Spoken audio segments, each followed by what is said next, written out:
جس کو مے کی ہوا لگی اسے پھر دوا لگی نہ دعا لگی۔ کوئی نہیں دیکھتا کہ آپ کسی کے لیے کتنا کرتے ہیں، وہ صرف یہی دیکھتے ہیں جو آپ نہیں کرتے ہیں۔ دوسروں پر کیچڑ اچھالنے سے پہلے اتنا یاد رکھیں کہ آپ بھی انسان ہیں اور غلطیوں سے پاک نہیں۔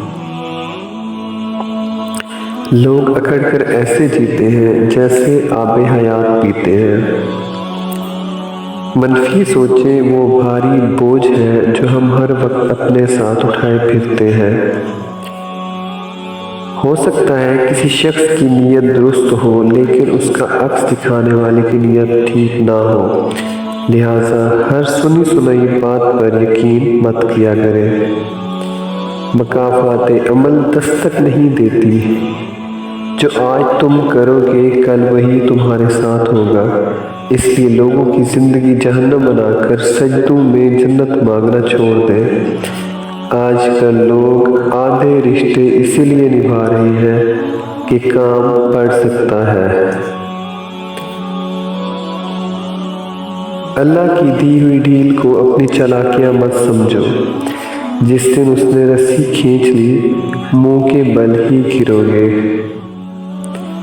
پریشان ہونے والوں کو کبھی نہ کبھی سکون مل ہی جاتا ہے، لیکن پریشان کرنے والے ہمیشہ سکون کی تلاش میں ہی رہتے ہیں۔ ہر اس محفل میں گھسنے کی کوشش نہ کرو جہاں تمہارا کوئی جوڑ ہی نہ ہو۔ حاصل زندگی حسرت کے سوا کچھ نہیں، یہ کیا نہیں، وہ ہوا نہیں، یہ ملا نہیں، وہ رہا نہیں۔ منہ میں زبان تو سب ہی رکھتے ہیں، مگر کمال وہ کرتے ہیں جو اسے سنبھال کے رکھتے ہیں۔ جو لوگ دوسروں کا جینا مشکل کرتے ہیں ان کا مرنا آسان نہیں ہوتا، اور پھر مانگی ہوئی توجہ عزت نفس کی توہین ہوتی ہے۔ کسی کا سکون چھین لینے کا کفارہ عبادت کر کے ادا نہیں کیا جا سکتا۔ اکڑ تب تک چلتی ہے جب تک پکڑ نہیں ہوتی۔ رشتے کبھی قدرتی موت نہیں مرتے، ان کو ہمیشہ انسان ہی قتل کرتا ہے، کبھی نفرت سے، کبھی نظر اندازی اور کبھی غلط فہمی سے۔ بات پتے کی، کام کرنے والوں کی قدر کرو، کان بھرنے والوں کی نہیں۔ لوگوں کے ساتھ ان کی کردار کے مطابق نہیں بلکہ اپنی تربیت کے مطابق رویہ اختیار کیجیے۔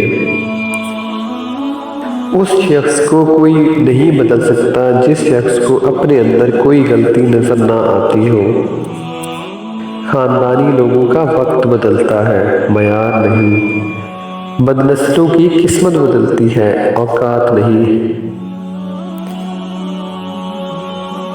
والدین کی دعا ایسی ہوتی ہے، وہ بلندی کس کام کی جس پر انسان چڑھے اور انسانیت سے گر جائے۔ کسی کو اتنی عزت نہ دو کہ آپ کی بے عزتی کرنا وہ اپنا حق ہی سمجھ لے۔ کسی کو دکھ دینا ایک قرض ہے جو آپ کو کسی اور کے ہاتھوں ملے گا۔ مطلب کی کشتی پر سوار لوگ بہت جلد مخلص لوگوں سے بچھڑ جاتے ہیں۔ شکوے تو بہت ہیں لیکن کم ظرفوں کے منہ کیا لگنا۔ ایک یہ جہاں ایک وہ جہاں، ان دو جہاں کے درمیان بس فاصلہ ہے ایک سانس کا، جو چل رہی تو یہ جہاں، جو رک گئی تو وہ جہاں۔ جن کو میری قدر نہیں اب مجھے ان کی فکر نہیں۔ ناز نہ کر سب خاک ہے، دوسروں کو ہر وقت تولنے والے خود بہت ہلکے ہوتے ہیں۔ زندگی کی ٹھوکریں بڑی نرالی ہوتی ہیں، جب بھی لگتی ہے یا کسی کی اصلیت دکھا دیتی ہے یا کچھ نہ کچھ سکھا دیتی ہے۔ سہنے والوں کو اگر صبر آ جائے تو کہنے والوں کی اوقات دو کوڑی کی رہ جاتی ہے۔ لوگوں کا بس نہیں چلتا، ورنہ راہ چلتے لوگوں کو روک کر کہیں کہ ہم تم سے بہتر ہیں۔ حسد کرنے والے سے بدلہ نہ لیا کرے، اس پر ترس کھایا کرے۔ وہ ایسا انسان ہوتا ہے جو آپ کو جلائے بغیر ہی جل بھن کے راکھ ہو رہا ہوتا ہے۔ مکافات عمل کی چکی چلتی بہت آہستہ ہے، مگر پیستی بہت باریک ہے۔ نفس جس سے نکاح ہی نہیں کرنا، اسے باتوں کے ذریعے نفس کے چسکے بھی نہ لے۔ مرد وہ ہوتا ہے جو غصے میں بھی عورت سے بات کرنے کی تمیز نہ بھولے۔ کسی کو دیا گیا دھکا گھوم پھر کے آئے گا آپ ہی کی طرف۔ فاصلوں سے کبھی فرق نہیں پڑتا اگر رشتوں کی جڑیں مضبوط ہوں۔ زندگی میں موجود زہریلے لوگوں کو اتنا اگنور کریں کہ وہ اپنے آپ کو ڈس لیں۔ سب اپنے لگتے ہیں لیکن صرف باتوں سے۔ وقت جب فیصلہ کرتا ہے تو گواہوں کی ضرورت نہیں پڑتی۔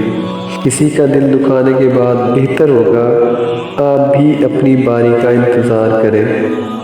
نیکی چھوٹی ہو یا بڑی، اسے پسند آ جائے تو دوزخ حرام کر دیتا ہے۔ زندگی میں کچھ لوگ محض دکھاوا کرتے ہیں کہ جیسے وہ آپ کی مدد کر رہے ہیں۔ انسان رشتے بدلتا ہے، دوست بدلتا ہے، پھر بھی وہ پریشان کیوں رہتا ہے؟ کیونکہ وہ خود کو نہیں بدلتا۔ اسی لیے تو مرزا غالب نے کہا تھا، عمر بھر غالب یہی بھول کرتا رہا، دھول چہرے پر تھی اور صاف آئینہ کرتا رہا۔ کوئی آپ کے لیے دروازہ بند کرے تو مسکرا کر اسے بتائیں کہ کنڈی دروازے کے دونوں طرف ہوتی ہے۔ کسی کی اصلی شخصیت دیکھنی ہو تو اس سے اختلاف کر کے دیکھ لو۔ اختلاف شخصیت کا ایکس رے ہوتا ہے۔ حسد کرنے والے کے لیے یہی سزا کافی ہے کہ جب تم خوش ہوتے ہو تو وہ اداس ہو جاتا ہے۔ جو زیادتی یہ سوچ کر کی جاتی ہے کہ کوئی میرا کیا بگاڑ لے گا، تو پھر ایسے معاملات رب کے دربار میں بڑی جلدی پہنچ جاتے ہیں۔ اس جگہ مت جاؤ جہاں لوگ تمہیں برداشت کرتے ہوں، بلکہ وہاں جاؤ جہاں لوگ تمہارا انتظار کرتے ہوں۔ معافیہ تو غلطیوں کی ہوتی ہے، اذیتوں کا تو مکافات عمل ہوتا ہے۔ دنیا میں ایسے لوگ بھی ہوتے ہیں جو کپڑے تو برانڈڈ پہنتے ہیں لیکن سوچ ان کی لڑنے والی ہی ہوتی ہے۔ حضرت علی رضی اللہ تعالیٰ عنہ نے فرمایا، ہمیشہ اخلاق سے بات کرو، کیونکہ انسان پر سب سے زیادہ مصیبتیں اس کی اپنی زبان کی وجہ سے ہی آتی ہے۔ آپ کی ہزار مخلصانہ کوششوں کے باوجود بھی اگر جانے والا جانا چاہے تو اسے سب سے قیمتی تحفہ جو آپ دے سکتے ہیں وہ ہے راستہ۔ جب یقین کی ڈور اللہ پر چھوڑی جاتی ہے تو پھر اللہ اپنے بندوں کو رسوا نہیں کرتا۔ ایک نسل کی جہالت دوسری نسل کی روایت اور تیسری نسل کا عقیدہ بن جاتی ہے۔ کبھی کبھی انسان ایک نامعلوم سی کیفیت کا شکار ہو جاتا ہے، سمجھ نہیں پاتا کہ وہ کس چیز سے ناخوش ہے، اپنی زندگی سے، حالات سے، لوگوں سے یا پھر اپنے آپ سے۔ زندگی میں اپنا پن تو ہر کوئی دکھاتا ہے، مگر اپنا ہے کون یہ وقت بتاتا ہے۔ جو انسان جتنا خاموش رہتا ہے وہ اپنی عزت کو اتنا ہی محفوظ رکھتا ہے۔ وقت سکھا دیتا ہے انسان کو جینے کا ہنر، پھر کیا نصیب، کیا مقدر اور کیا ہاتھ کی لکیریں۔ جب تمہارے دل میں کسی کے لیے نفرت پیدا ہونے لگے تو فوراً اس کی اچھائی کو یاد کرو۔ ساری زندگی اسی فکر میں گزر جاتی ہے کہ لوگ کیا کہیں گے۔ آخر میں لوگ صرف اتنا ہی کہتے ہیں، انا للہ و انا الیہ راجعون۔ کسی کی بیٹی کو جب اپنے گھر لے آئے تو یاد رکھے کہ شادی کر کے ہی لائے ہیں، خرید کر نہیں کہ جیسا مرضی سلوک کیا جائے، وہ آپ کے اچھے سلوک اور عزت کی حقدار ہوتی ہے۔